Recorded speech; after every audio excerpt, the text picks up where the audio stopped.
Activating notifications on PhonePe is a straightforward process that ensures you stay updated on your transactions and offers. Follow these steps to enable notifications easily. Step 1. Open the PhonePe app. Launch the PhonePe application on your smartphone.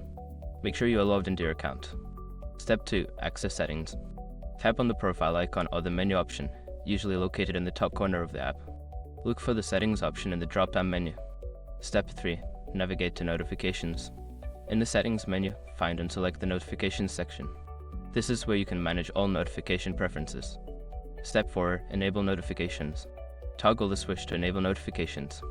You may also find options to customize which notifications you want to receive, such as transaction alerts or promotional offers. Step 5. Save changes. After adjusting your notification preferences, make sure to save any changes if prompted. Exit the settings and return to the main screen. Now you are all set to receive notifications from PhonePe. This will help you stay informed about your financial activities and any special offers.